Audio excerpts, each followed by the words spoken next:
Les audiences, le journal des médias de Cyril Lacarrière. Bonjour Cyril. Bonjour Philippe Vandel, bonjour à toutes, bonjour à tous. Qu'est-ce qu'il y a au programme ce matin? Une frappe de bâtard contre le harcèlement. Orange et Altice qui s'aiment à nouveau. M6 se mobilise contre les violences faites aux femmes. Un monde sans viande sur France 2 et soirée de récompense sur BFM Business. Et Cyril, c'est aujourd'hui la journée nationale contre le harcèlement et à cette occasion, la chaîne de dessins animés Cartoon Network s'est offert un ambassadeur de choix. Un ambassadeur qu'on ne connaissait pas avant ceci.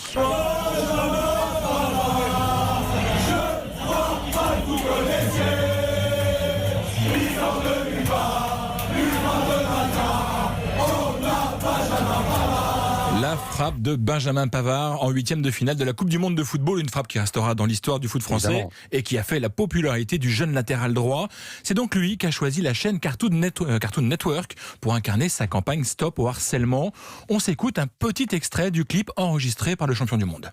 S'il y a quelqu'un qui est à côté tout seul, il ne faut jamais le laisser tout seul, faut lui poser des questions, il faut jouer avec lui au ballon, jamais laisser un enfant tout seul. Il faut s'amuser, il faut jouer en équipe et c'est ça le plus important. Contre le harcèlement, on doit tous faire équipe. Ce qu'il y a de pire, c'est le silence. Stop au harcèlement, à toi de parler. C'est Benjamin Pavard. À toi de parler, le slogan de cette campagne de Cartoon Network qui commence aujourd'hui. À garder en tête si vous êtes victime ou témoin de harcèlement. Si c'est votre cas, vous pouvez composer le 30-20, un numéro gratuit dédié aux victimes et aux témoins de harcèlement. Orange et Altice ont bien enterré la hache de guerre. La preuve, ils sont même à nouveau partenaires. Tout le monde se souvient du psychodrame du mois de septembre lorsque BFM, RMC Story et RMC Découverte avaient disparu des écrans des abonnés Orange. Si tout est rentré dans l'ordre depuis, après quelques jours de tension, les groupes continuaient de discuter d'un nouvel accord de distribution.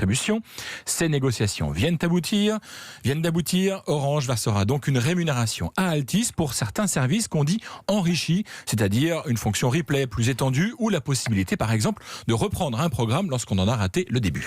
129 femmes sont mortes de coups portés par leurs compagnons ou leur mari, une violence qui mobilise aujourd'hui tout le monde et même les médias. M6 a présenté hier un dispositif entièrement consacré à la question du féminicide. Tous les ans, en France, 230 000 femmes subissent des violences au sein de leur couple, un chiffre en constante augmentation. Pour répondre à ce défi qui nous concerne tous, M6 a donc décidé de mobiliser son antenne pour sensibiliser ses téléspectateurs.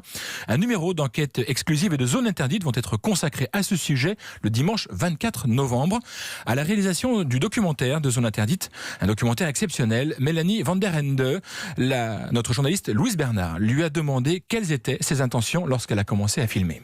J'avais envie de montrer le mécanisme dans lequel en fait ces femmes sont emprisonnées. Souvent les personnes qui sont extérieures à ces phénomènes, ils se disent mais attends, elle pourrait très bien partir, pourquoi elle accepte d'être tapée, frappée pendant autant d'années quand même. Ils n'arrivent pas à comprendre vraiment le mécanisme dans lequel ces femmes se sont retrouvées. Elles sont prisonnières, souvent elles sont prises au piège à la fois dans leur vie de couple, ils les isolent, c'est tout un mécanisme qui va se mettre en place au fur et à mesure. Et je voulais aussi montrer effectivement qu'il y avait des solutions. La violence conjugale touche aujourd'hui une femme sur 10 en France et on estime que seule une victime de violence conjugale sur 5 dépose plainte en France. Le travail de pédagogie, d'accompagnement est donc essentiel et c'est donc l'affaire de tous. Écoutez justement ce que pense Ophélie Meunier qui présente Zone interdite de la place que doivent prendre les médias sur ce sujet. On voit très bien et on l'espère que les médias ont la possibilité de faire avancer les grandes causes et M6 a décidé tout simplement de mettre sa pierre à l'édifice pour cette cause qui est la lutte contre les violences conjugales. C'est un fléau, il n'y a même pas besoin de s'expliquer en fait. Pour dire stop, il faut prendre conscience de là où on en est aujourd'hui et puis montrer les choses qui sont mises en place qui sont bonnes et les choses qui dysfonctionnent et qu'il faut faire changer. Donc on se fait en tout cas l'intermédiaire entre ces victimes et la réalité et on montre un petit peu ce que ces gens vivent et on a décidé en tout cas de porter à bras le corps ce combat. Pour terminer Philippe, je voudrais vous faire écouter un témoignage, celui d'Aurélie qui dans le film de Zone interdite témoigne à visage découvert, ce qui est extrêmement rare dans ce genre de situation. Elle nous raconte ce qui lui est arrivé, elle est au micro de Louise Bernard. J'avais honte de ce que je vivais, de ce qu'il me faisait subir, n'avais pas envie d'en parler. Il est quand même arrivé à me faire croire que tout était de ma faute si il me tapait dessus, en disant que c'était moi qui le poussais à bout, c'était moi qui le rendais fou. Mais en fin de compte, je vois ni pourquoi les enfants y étaient pour quelque chose, et moi-même encore moins.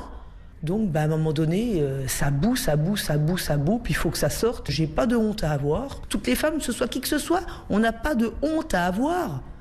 Donc c'est pour ça que j'ai accepté d'avoir témoigné à visage découvert.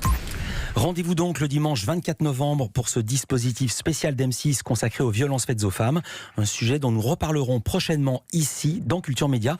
Et l'enchaînement est pas facile. Ce soir, un numéro d'envoyé spécial consacré à un monde sans viande. Savez-vous que nous mangeons chaque année 80 kilos de viande, ce qui fait de la France un des pays les plus carnivores au monde.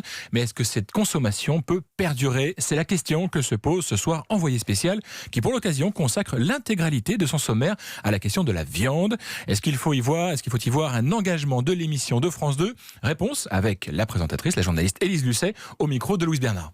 C'est pas un engagement, c'est simplement le fait d'entendre ce qui se passe dans la société, tout le questionnement qu'il peut y avoir, toutes les questions qu'on se pose les uns les autres, écouter à la fois les scientifiques, toutes les personnes impliquées, les agriculteurs bien sûr aussi, les consommateurs, donner la parole à tout le monde, faire évoluer le débat.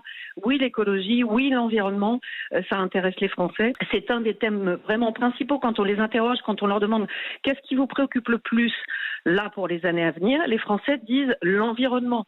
Donc c'est obligatoire pour nous de nous intéresser à ces thèmes et d'en faire des émissions spéciales.